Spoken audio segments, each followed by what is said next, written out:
Gunness T, how are ye? Welcome to the Candlelit Tales podcast and another episode, this time told by Oisin Ryan, the story of Finnever and the Fair Eyebrows, if you want to give her full title. This podcast is supported by Patreon supporters who've gone over to patreon.com/Candlelit Tales. If you'd like to do the same, we'd be very grateful. You can also just listen to this story. Hey, Oisin, go on there. Tell us a story, will you? Yeah. I always knew this day was coming. I was well prepared for it. Sure wasn't I the special one?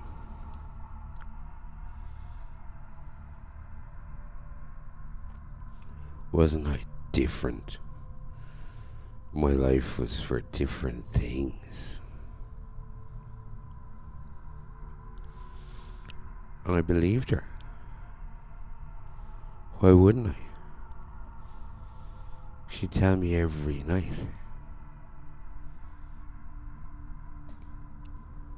And as I watched my brothers out training with weapons and playing with sport, comrades and friends, I wanted to join them, but I was special. I had to be kept inside, safe and preserved. I had to be pure because I had to learn different skills, because a different life for me, because I was special.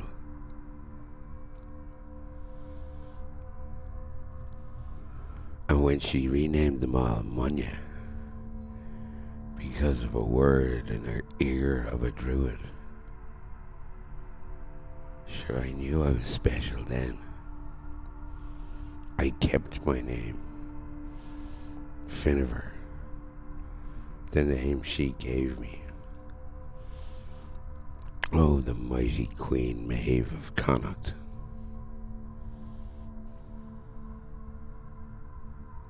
She was kind to me then. She told me, don't tell them you're special. They'll only be jealous. They'll resent you for it. They're not like you.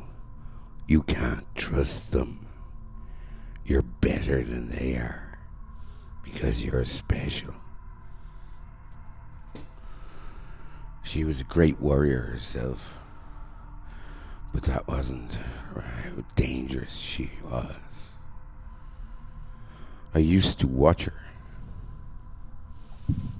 charming everybody that came near her, dividing them, separating them, telling each a version of the story, and ensuring that they would not speak amongst themselves, yet her version be discovered. I watched, I listened, I learned.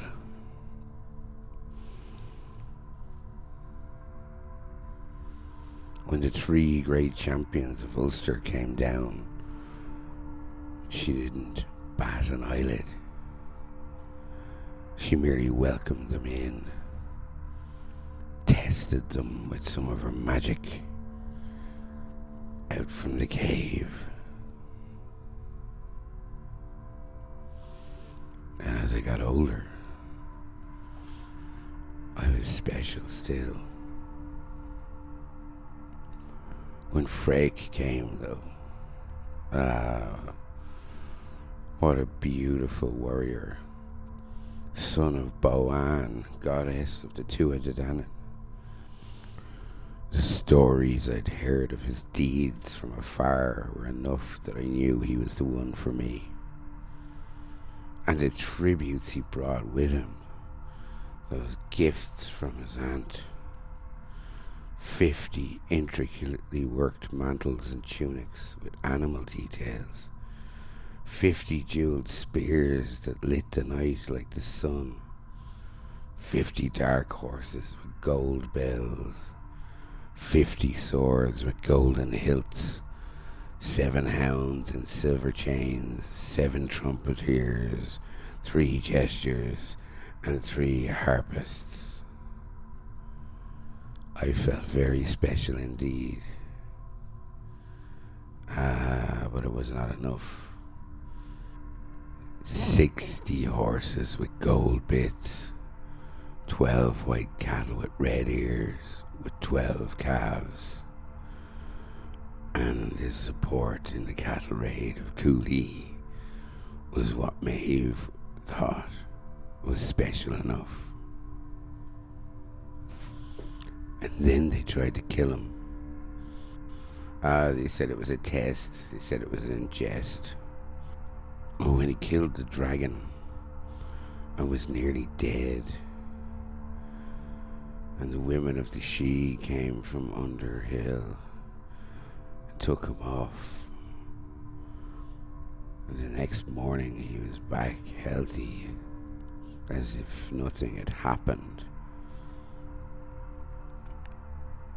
Well then, they said, just fight Cuchulainn and all will be well. And when Cuchulainn drowned him, those women of the She, all dressed in green, came out and brought him back again one last time Underhill.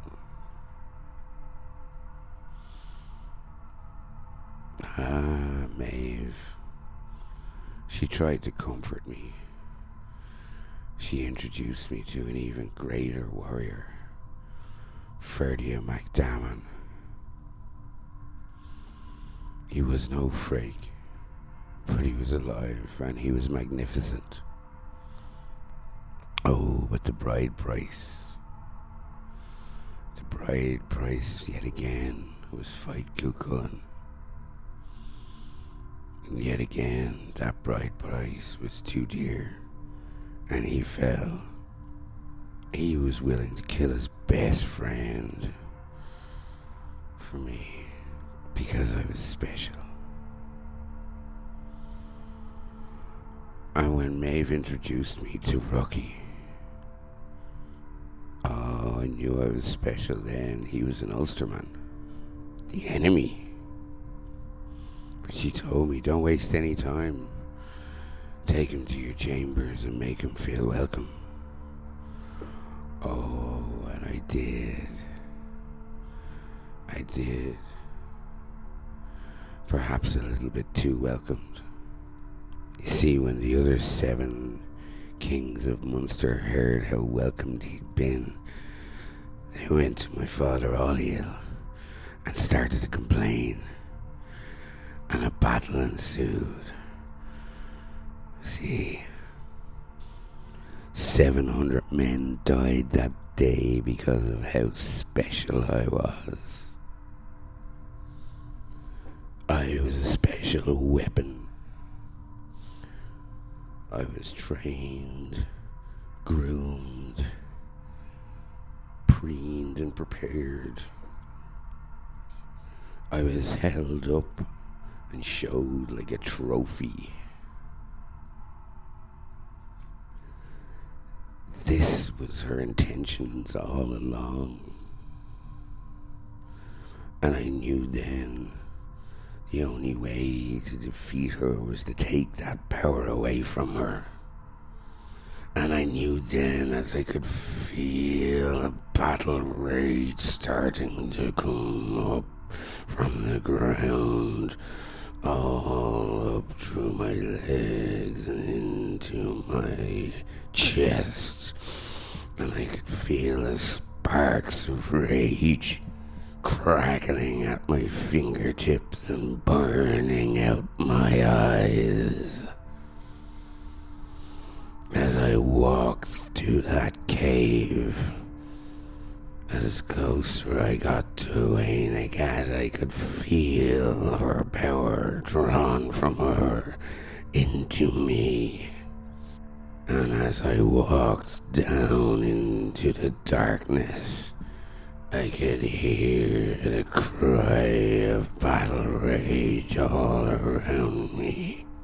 I could feel that beating heart and the beating of the black wings as I slipped down into the other world.